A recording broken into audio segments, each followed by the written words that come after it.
Hi, and welcome to the Sid course. This is a commentary exclusive for the patrons about the making of sharing nostalgia with Final Fantasy VII Remake. I'm Sid, and with me today is my wife, Lily. Or Anila. Or Anila, whichever. I call her Lily because she's a cutie. So, yeah, we're going to be talking about the making. I don't know how I'm going to fill up 45 minutes of time, but I am going to talk, and that's why I'm going to have this little cutie. Just here. me awkwardly sitting next to you. Well, no, you're gonna tell me what you thought. Okay. So, I mean, I guess the thing to start with is the only reason I made all of this is so I could do that 5-second intro. Well, 16-second intro, which, to be fair, is hella stylish. And you did my head in about it for a few days. And it was it not awesome? Yeah, it was good. It was good. Was the cool little like? I mean, it'd be better if you didn't reveal it before you actually, because you revealed it on Twitter a bit earlier, didn't you? Yeah, but who knows? I'm just saying. Who knows? Like, keep the suspense. But no one knew. I need you. Sometimes when something is just like so exciting, you just want to share it. I guess you get just too enthusiastic. Well, it's better than not being enthusiastic for this, I guess. I guess. Yeah. So as this introductory section goes, it's so we played Final Fantasy VII on launch, and we've played it in like 2 weeks. And originally, I had no intention of playing this game. So the original was your favorite game, right? Yeah. And I just bought it because it was the remake of her favorite game. And then when the demo came out, she played it. I didn't play it. And her brother-in-law, not her brother-in-law, my brother-in-law came around, her brother came over, and he played the demo as well. And, you know, they were having a grand old time, and I was just like... You felt a bit left out. No, I just didn't care. Okay, well, it looks like fun. I thought it looked a bit too difficult for my liking. I get anxious about games. And, yeah, so you look like you had fun. I was like, okay, cool. And then we installed it, and then they came, and then I gave you the controller. Yep, but you know that I'm also not really into like playing. You played the demo. I know, but that's the thing. Like, I prefer watching, and I think you kind of take the same, thing with games as well. You like to watch and observe rather than play. No, but I do enjoy playing. But I would rather watch you play. Fine, but yeah. So then she made me play it, and I was like, all right, fine. And we got through it, a bit by bit, and Quite quickly, to be honest. I mean, no. Bearing in mind that we were working full time. Yeah, true. I mean, we basically played about 2.5 hours every evening for 2 weeks. And there was one that we played till like 2 a.m. Oh man, that was such a good day. That was the final chapter? Up to the final chapter, right? Yeah. It was that day. Oh my god. That was... The ending of that game, well, the time it took to get to the ending just took forever. So I watch a lot of YouTube, and I read a lot of reviews, and everyone was saying that the game took 30 hours, right? And they expanded this 1 hour section to 30 hours. And I was like, all right, cool. And when you check the timer at the bottom of the menu, it's like, okay, we're at 25 hours now. We should be basically at the end. And it just didn't end. I can't remember why we took so long. No, that's the normal time it takes. It takes 50 hours to get. I guess people were just rushing through it to get it finished. Probably. Just because they wanted to see what happened. Which is. I mean, it kind of defeats the point, but whatever. So, like, when people are reviewing the game and saying, oh, yeah, we played through it for 30 hours, I'm like, what fucking game were you playing? Because it was relentless. So when you get from, like, I think it was Hojo's... I think if you cut out, because not all of the side quests are, like, compulsory to the game, because you can skip some of them. Yeah. I think if you skip some of those, it probably would shorten it quite a lot. But then at the same time, you're not getting even some of the side quests are boring, but... Oh, yeah. I mean, we missed out on, like, 3 side quests, but those are, like, the hidden ones. The hidden ones, yeah. Yeah. And, like, because you can tell when you get the side quest by the type of dress that Cloud wears and the one that Aerith wears. And we got the good dresses. Yeah. Well, no. The Cloud one was, the medium one. Okay, so that's probably because we didn't do those 3 hidden ones, right? But we got Aerith's one, which is if you do all of the side missions that are visible, then you get Aerith's good dress, which we got. So yeah, I mean that was kind of like regular playthrough, I would say. Yeah, I mean, actually enjoying the game. Yeah. But there were parts that just did not stop. Yeah, I felt like a lot of the side quests were just unnecessary, and it was just them padding out the game to make like a full game out of Midgar. But even like the main sections, like so side missions are the ones where you don't have to do it. But in order to progress the game, there are points of the game that you have to go through. It's the linear pathways. Yeah. All that, so, going back and forth. So the Hojo bit was just like, we're in a rush, the building's on fire. Yeah. Why are we still here? And then there's the thing is, there's elements of that is really good, but then at the same time, because like, say when they separate the parties and you get to see how you would play the game with all your characters. Yeah. I think that's pretty cool, because that's like something you would have to resolve, like with the upcoming games. Story-wise, I thought that was pretty cool. I was like, oh, okay, we see it from one perspective and one set of characters, and then you switch it, and then you play in a different kind of methodology with two different characters, and and then switching it back and forth. Like you start off with Barrett and Cloud, and then switch it to Tifa and Aerith, and then at the end of that switches to or just Cloud. Yeah, it goes. Yeah, it goes back and forth. And then it's Barrett and Aerith, which is a combo which I did not see happening, but yeah, but that's what I'm saying. It's giving like whoever's playing the game, like, look, you can.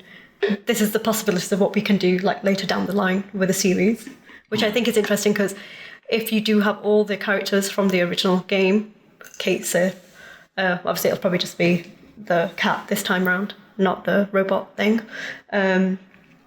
Vincent, Sid, hey, and Yuffie. If you have all of them, then how would you play as all of them without it just being like a giant clusterfuck?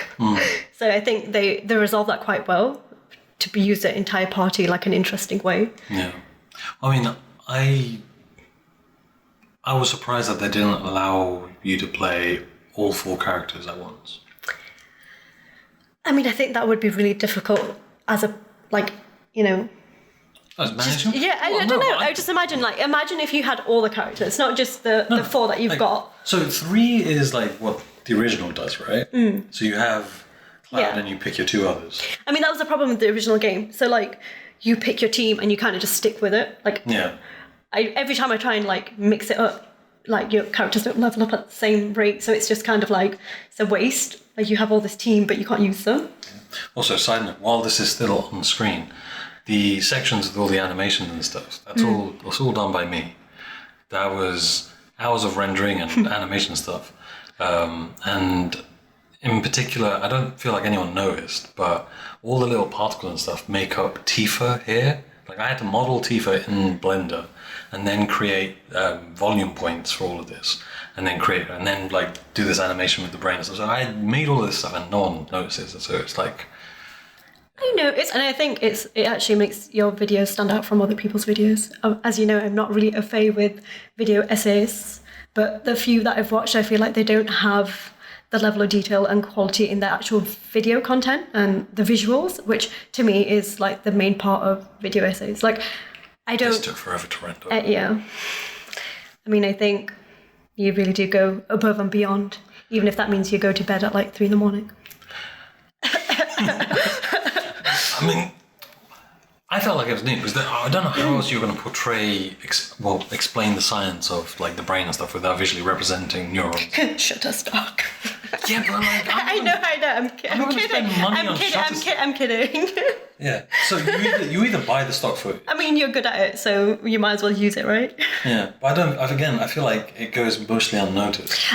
I think people come to watch your videos because of how visually, like, well, you meld images and stuff together. I feel like it's not just because of your voice and what you're saying. Like, it is like the package, in my opinion. But I'm biased. You're obviously very biased. Like, I mean, even like you know when you have the titles, and which we'll probably come to at some point. Like that was obviously designed to kind of look like a close up on the spires of the pizza plate. Like if you see, like, these are supposed to look like the Mako particles, like floating up in the air, like that right there where it's coming out. I think that's fairly obvious. I don't think, maybe people haven't commented on it, but I think people have noticed it. And if they haven't, I would like to know why. I will be. There was a point at the very beginning, right, in the intro, where Cloud is being attacked by the soldiers, the paratroopers or whatever, and being shot. And then he goes and runs and then jumps off the bridge and onto the train, right? Which cuts immediately into the old version. And I thought that was just the coolest fucking, like, just transition into moving things along. And no one notices these tiny little... There's so much about this field that no one, like, notices about things. But I guess that's just part of the thing. You can't really be, you can't expect to be thanked or, like, just... I mean, you're doing it because you want to be fulfilled, like... creatively. Yeah. So yeah, you can't expect everybody else to be super appreciative about it. Yeah. I mean, one day there'll be video essays about me. This is maybe why people don't say nice things on your videos, because they don't want to overinflate your ego.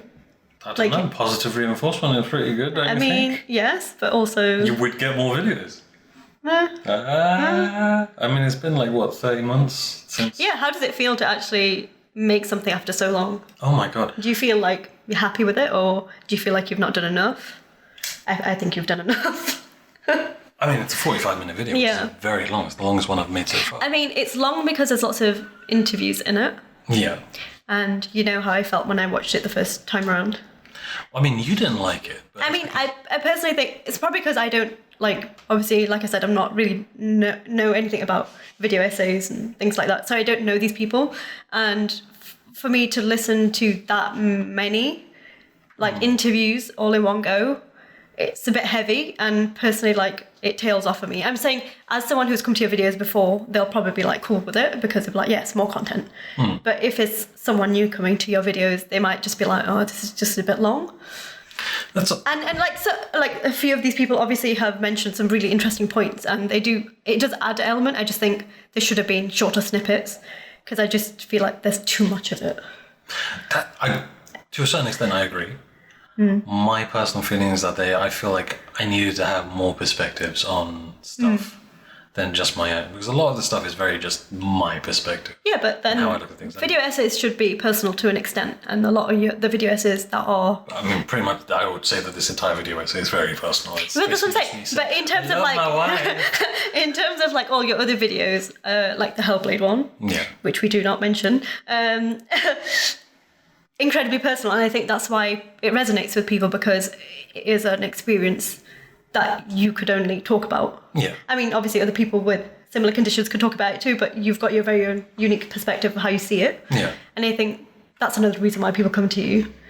So I think you should just zero in on that and always talk about from your personal perspective. I just think it's a depth that nobody else can achieve that, because it's you. Yeah. That's fair. But again, I'm biased, so what do I know? Of course. I mean, you better be biased, lady. Memes. I'm sorry, I'm just looking at the... As you're going through the underbelly. So after we played Remake, she played... Replayed Final Fantasy VII, the original. And the amount of time she spent trying to get Omnislash. That took forever. Did you? And that's just because I completely forgot that I could just walk in and out of the thing to get that guy to buy the... Are you sure you did not know that before? 'Cause I'm pretty sure. I mean, maybe I did, but then I haven't played it since I was like 21, 22, maybe 23. Okay, so it's... And I'm 29 now, so, like... It's been a few years, and my memory is not the best, as you know. Civ. But, yeah. Yeah. That's fine. But yeah, I mean, it was interesting to go back to it and replay it again, and, like, I think mostly because of the music. I think there's something about the music of this game which really takes me back. Like, every time I listen to it, it makes me sad. It doesn't make me happy. It makes me sad. Even that's literally... I know. I know, but it's like, it's just one of those weird feelings. Like, even though it makes me sad, I still want to feel it. It's quite therapeutic. Literally the meaning of nostalgia. Well, there you go. You've got your little snippet. Speaking of the music, I obviously spent a very long time remixing the soundtrack. creatively, I am to a certain extent fulfilled. Like, I basically made a mixtape in like 3-4 weeks, right, of Final Fantasy VII music, and yeah. I don't know if I added any value to the thing. That's the thing. Like, arguably, I could have done like what any other kind of essayist would do, which is to just put in the music from the game in the background anyway, because you can barely hear it. Yeah, I mean, originally, obviously, the first upload that you did, the music was quite like loud, and people kind of complained about that. And then obviously that comes down to the fact that I have a very, very low voice. Yeah. I mean, generally speaking, music usually fits into where my voice frequency is, and then people talk at more kind of like your frequency, where they can be heard with kind of music at that kind of level. But what are you saying? I'm squeaky. No, not squeaky. Come on. Even like quite a lot of men with deep voices, they don't like rumble as much as I do. And yeah, so I mean, I fucked up there. I mean, that's fine. I think the music, like, with or without it, I don't think it would have impacted, like, the video that much. But because it was something you were passionate about. And I feel like you kind of explored the music. It was new to you, right? Because you haven't really heard all of the music before. Not all the music, but I had heard the music. Like, I know the bass themes. Everyone knows. Obviously, like, everybody's heard them. Yeah. And the, you know, da da da da da da da da. Yeah, but those are quite like big iconic things, right? I mean, they're synonymous with the whole franchise. But then even things like, hey, look at you, this baby me, little baby me. I don't even know the context of that picture. Like, I can't remember when it was taken. You had a Final Fantasy VII magazine. No, so what I used to do with the magazines was I basically used to go to the fan art section. Yeah. Because I used to like to draw, and all I used to do is like looking at the art inside the magazines and used to draw them, everything. That's the only reason why I like magazines like that. Okay. Yeah. That's all I can remember from those. And there was always fan art sections. So I used to always get magazines, but that's because they were like £1, £2, right? And so this is where it starts getting a bit personal for me. So I was never allowed to like buy any games, and I would only ever get to play like an hour a week, right? So I had like magazines, and to my parents it was just like, oh well, he's reading, which is good, and all I was allowed to do was like read. So I had magazines, and I'd get like official PlayStation magazine and this PlayStation magazine and unofficial PSN 2 or whatever the fucking thing is, and I just read everything about all these games. So I knew all the fucking spoilers for everything. I knew all the cheat codes to every game. Because the magazines came with these little books. There's little mini books. Yeah. It had like Spyro on the cover. And it literally gave you a list of every PlayStation game and all of their cheat codes. So I knew every single because I just read those books in and out, right? And I've obviously around about 2000, like when they were about to launch Final Fantasy X, there was all this hype about that. I was like, I have no idea what any of this is. What the hell is a Tidus? What's Bardot doing? Just this, yeah. So that's me and magazines. But I do not remember any fan art pages. I remember, like, no. I can't remember which one it was, because there's a very specific one that used to have, like, fan art page where people would send in, like, their artwork and it would get featured. Okay. And, I don't know, I used to just find it inspirational, I guess, at my young age. Fair enough. This is a section with my favourite piece of music in. This is the Great Warrior one. Dun, dun, dun, dun, dun, dun. Yeah. So, the Red Theme remix. Yeah. So I think that's my favourite piece of music that I did for this. What's your favourite music overall? In Final Fantasy. Final Fantasy VII. Whether original or the new one. I know in the new one you like the squatting music. I forgot what it's called. Well, it's called. It's just like Let the Fights Begin, but the gym version. Yeah, the gym version. Yeah. No. So in the new one, it's the gym version of the fighting song. Yeah. But again, it's the fighting song in general. So Let the Battles Begin. Yeah, yeah. Like, I must have listened to that hundreds of times. Like, especially whilst I was doing this. And I think I made about 3 or 4 versions of that song. Yeah. Because I made like the lo-fi version, and then I made like the end song version. But I also tried to do a synthwave version and whatnot. And I would have put that all on the mixtape, but again, I was just the pressures of time. I was just like, I need to get this all done. I might at some point like release. I have a question for you. Go on. Why do you work like you're running out of time? Because After watching Hamilton? because I'm not willing to wait for it. Is that right? I just thought I'd throw that in there. No, because I just like doing stuff, and to a certain extent, right? And this is a self-imposed kind of feeling, which is I made like these 2, maybe 3 really good videos, right? Like the depression video is very well received. Then the Metal Gear Solid one came straight after that, and that was again very well received, and that's my favorite videos that I've done. Then the Growing Older one was like, like it was good, but it was not like. I have to admit, I've not even seen that one. You don't need to. It's not that good. It's kind of like the idea came to me and I just did it. And then I did the Hellblade one, and that came when I needed to do that. And after making those 3 kind of videos, 3 of them very personal, 1 very stylish, 1 really informative, and 1 super educational and very dark, it kind of puts a lot of pressure on you. Like, how do you follow that up? Because after I released it, there was obviously this big influx. Like Ninja Theory, the creators of Hellblade, like shared it and all that, and then they obviously shared it with their community, and then they shared it with the people up in like Cambridge, like University Hospital, and all of them. And then like obviously everyone else shared it and talking about it, and then it just became like its own little thing. Oh, it kind of, I mean, to a certain extent, it became almost like the seminal Hellblade video. Like for a lot of other people trying to like talk about it, it's very hard not to talk about that video without like looking at it from that particular perspective. Yeah.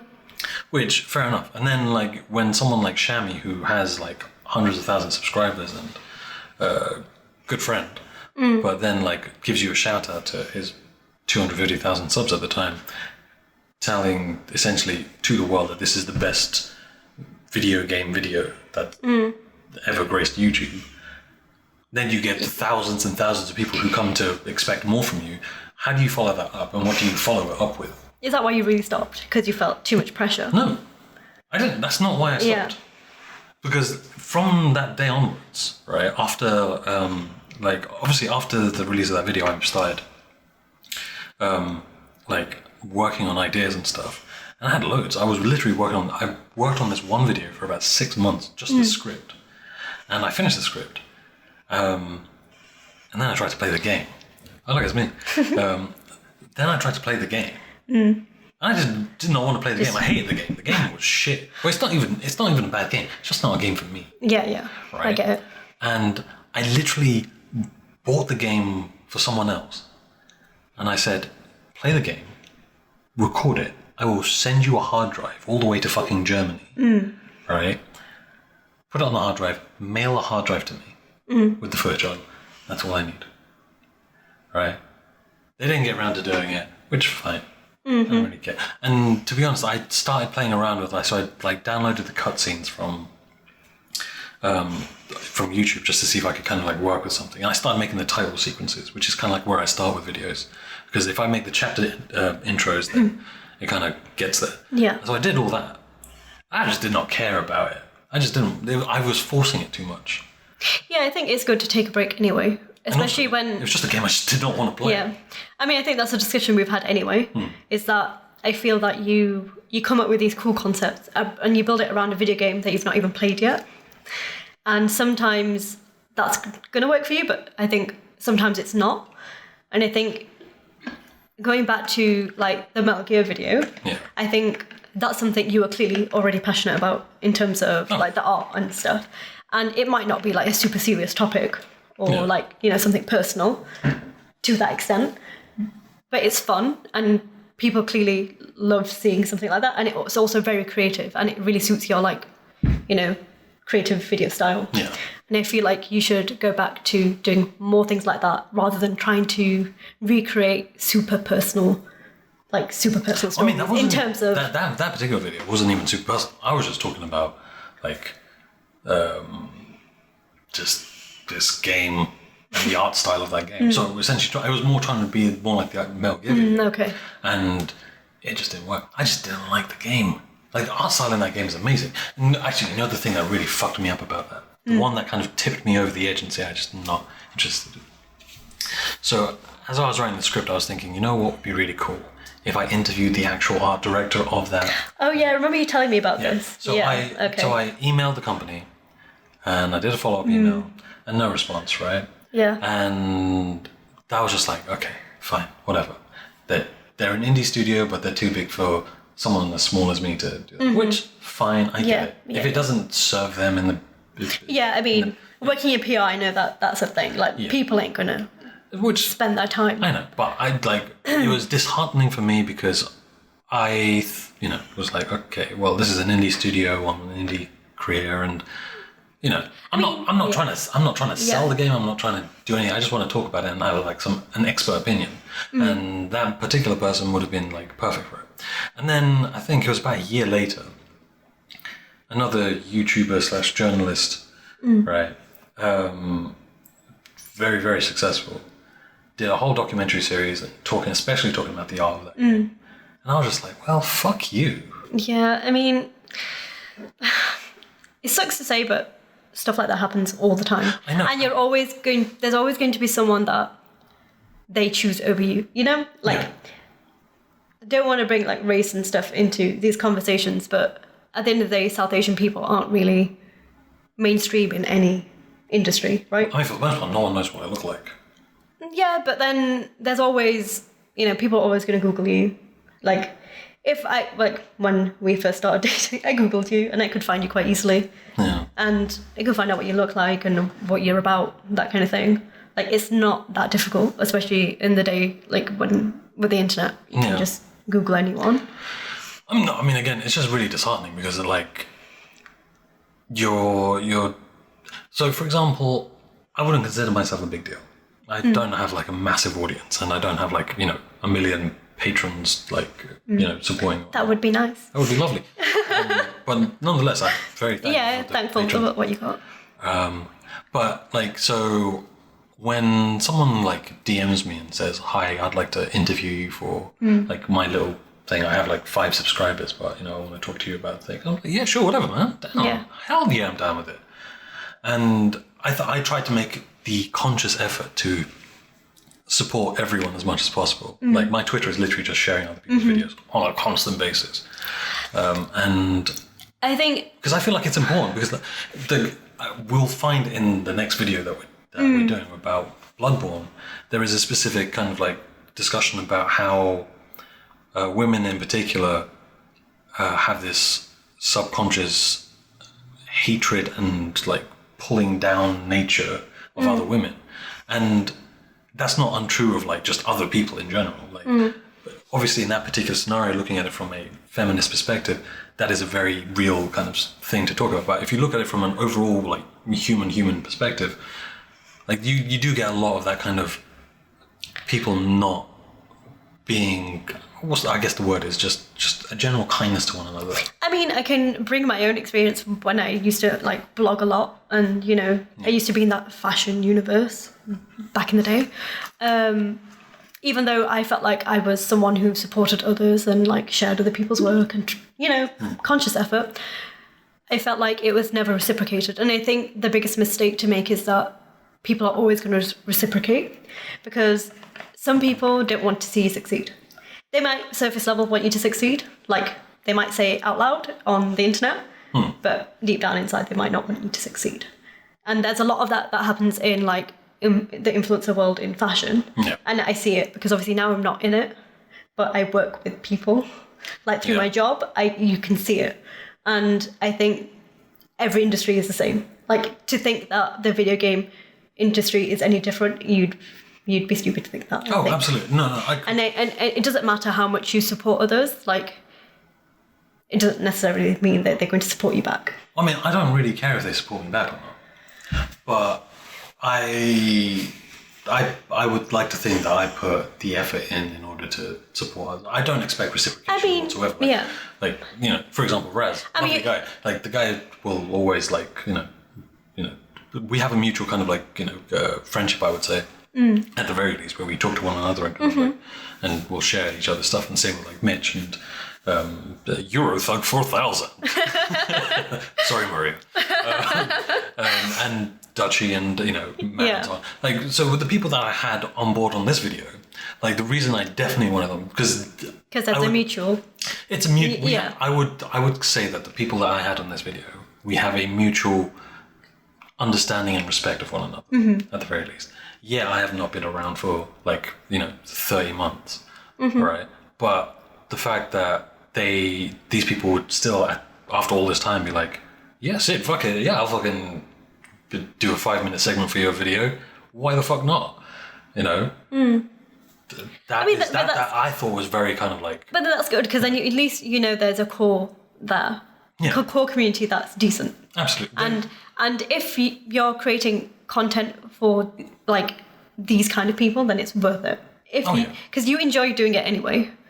And whether you get to the point that in your mind you want to get to, whether you get there or not, it doesn't matter, because you're creatively fulfilling yourself outside of your day job, which obviously can be tedious.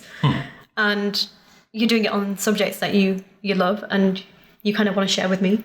Obviously, I wasn't around the first time round you were doing this sort of stuff. Yeah. So, this is new to me anyway, so I'm learning a lot. So, I think it's a good thing, and if you want to keep doing it and keep consistent with it, I support you, and there's people, in that community that support you. Yeah. And, I don't think you should be disheartened by things that have happened in the past, because... fuck that. Oh, no. I mean, you have to also bear in mind that was a very dark time. When I was trying to follow up. And yeah. So backing to the original point of me trying to follow up on that video with something, just felt like what I was doing at the time was just not good enough. And I think I needed to be away from it all and just kind of reset myself and just kind of come to a point where...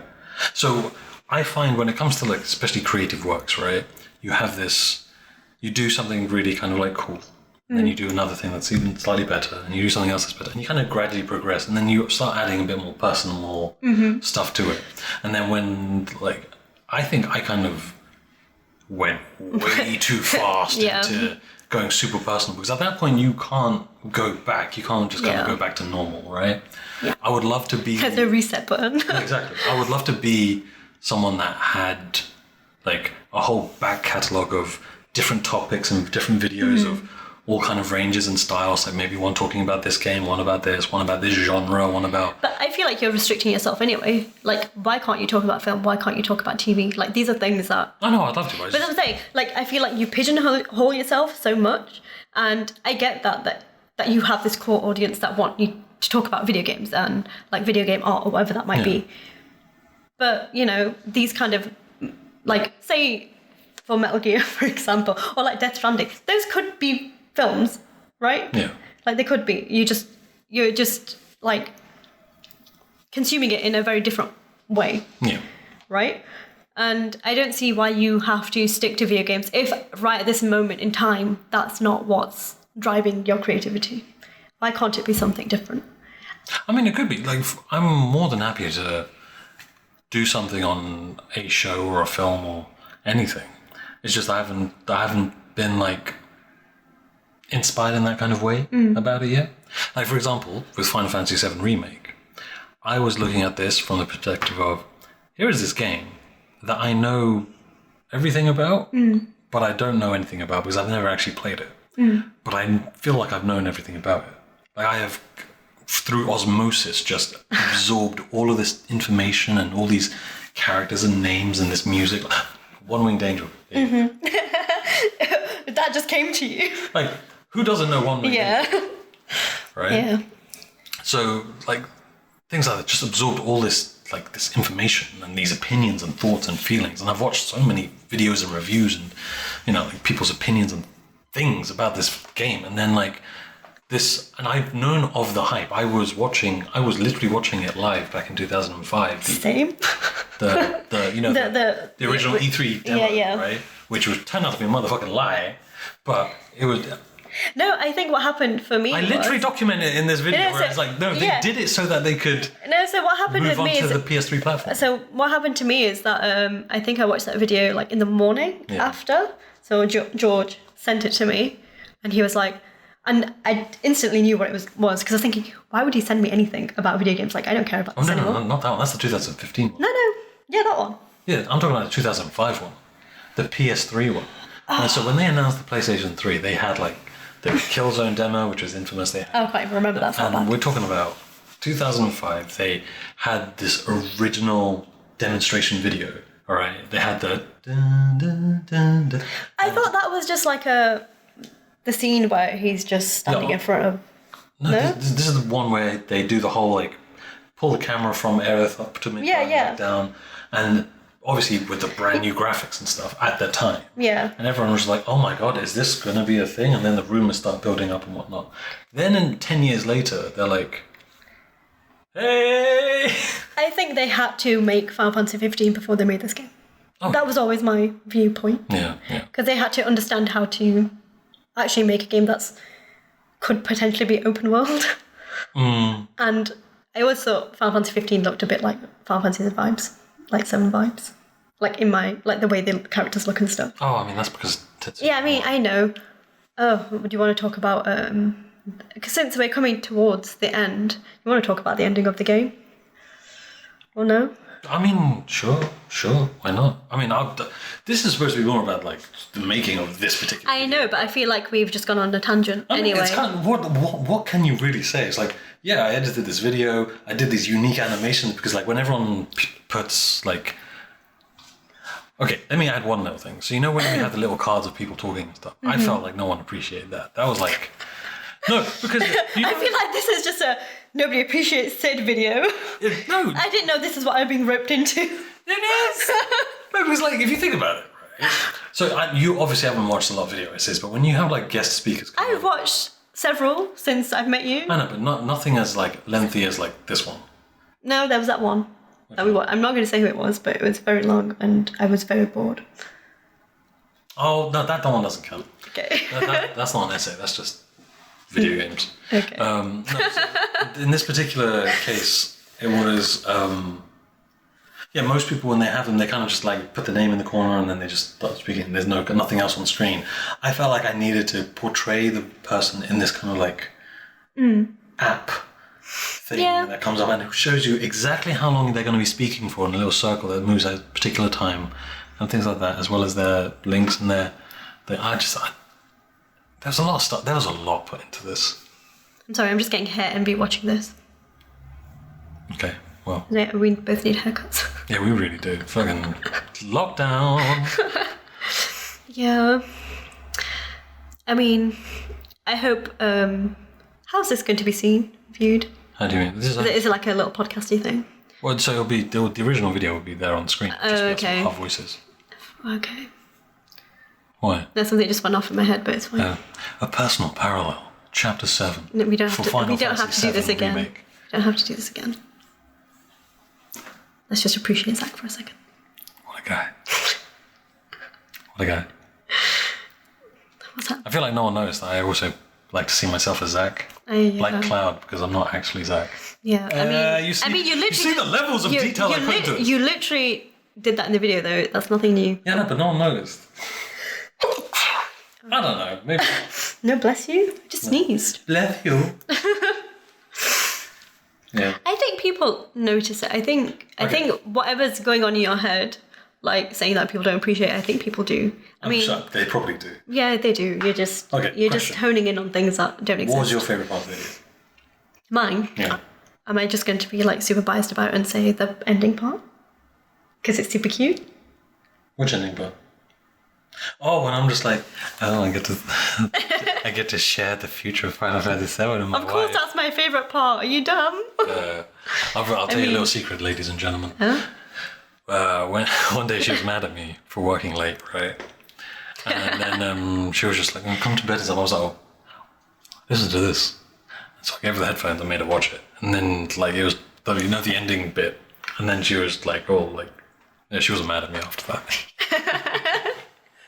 Is that why that's why you put it in, right? All the damn time. Every time. Every time. Playing with my feelings. It's not playing with your feelings. What? Let's just skip over that part. Let's not go any further. Yeah. I don't know what else you want to say. Well, so what was your favourite part of the original game? Oh, I don't know. All of it. There isn't like a specific part where I'm like, oh, this is my favourite bit. No, not really. I mean, the honeybee in section in the new game is really fun. I think the way they've visualized all that stuff is. That was because when I think about like the old game, obviously you have the vibe, the general vibe, right? But obviously there's no voices, and the character models are like little boxes.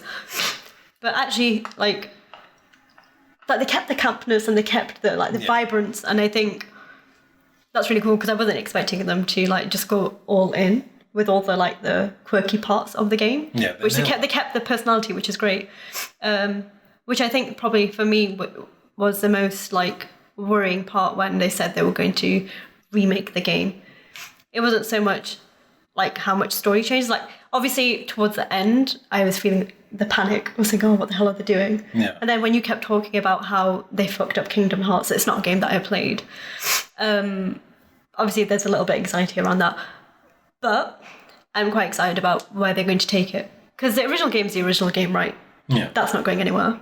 And for someone like me who's played it a few times anyway, like, if I don't like the new games as they're going forward, I still have the old game to go back to. Yeah. I don't mind playing the blocky graphics. It just reminds me of childhood, so it's fine. Yeah.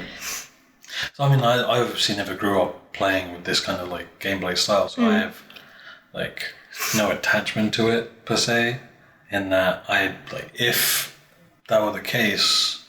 I find it kind of more tedious playing that kind of turn-based RPG, which is funny because I love turn-based like strategy games, like Civilization and so on. But like turn-based RPGs, I'm just like, I don't know. I need a little bit more immersion, more things to do. But I think for me, the reason why I liked them when I was growing up is because I think like I can be a bit dyslexic with like pads and stuff, like pressing buttons and things. Like I've sometimes overcomplicated games, just like I just can't get the controls right. Says the girl who whoops my ass in Tekken 7 and Soul Calibur 6. Yeah, that's true, actually. Yeah. I just think I don't... Like, with new video games, I haven't played pretty much anything since, like, what console? PlayStation 1 or something. Right? Like, I haven't played any new video games, so like, you have to grow with it, right? And if you don't play them enough, it's like me jumping into Bloodborne or something. You know what I mean? Like, I ain't going to have the skills for that. So you've got to build yourself up to it, right? Yeah. And I think a good thing about this game is that they've actually kept it fairly simple. Like, if you're not, like, au fait with, like, fast-paced games, I think it's got a good pace to it. It does. Like, you pick up the controls and stuff quite quickly. It's very user-friendly, I would say. Yeah, that's what I'm saying. Like, they've kept it easy for anybody at any level to come in and play it, I think. Yeah. Like, as someone who doesn't regularly play video games, I really enjoyed the combat. I mean, there's some of the fight scenes are really good. Like this one, like the one before this, when this all happens. Yeah. It's fucking great. Like the whole Advent Children vibes with all the things breaking. Yeah. So good. Amazing. And the Rufus one was pretty good as well. The Rufus fight, the best fights in that game are the ones against humans. Yeah, I think so too. But then saying that, Hell House, that was a struggle. That was a struggle. It was an experience. I think this is what people talk about when they're saying like Dark Souls changed their life or whatever. Yeah. Because that was brutal. Yeah. Right. We spent an hour on that. We did not die. We just spent an hour running around in circles in that arena, fighting Is it red? a house. Is it green? Is it red? Oh my goodness. I think both of our eyesights failed, to be honest. I don't know what the hell was going on. Oh, it's my fave bit. Hey. And this is the bit where I tell my wife I love her. In so many ways. So corny. This credit sequence. I mean, this is. It's very cinematic in terms of like if this was on a like film credits, I'd be like, wow. But no, it's on some shitty little YouTube video with fucking 5,000 views. Stop putting yourself... Shout out to the patrons, you lovely bastards. Stop putting yourself down. Stop it.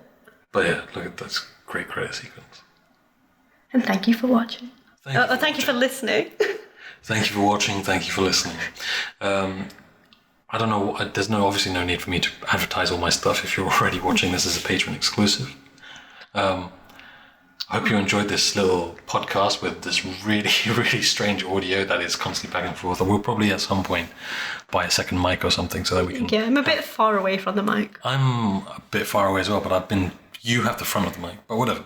It's cool. My voice is smaller than yours. It's okay. All right. Stay sexy.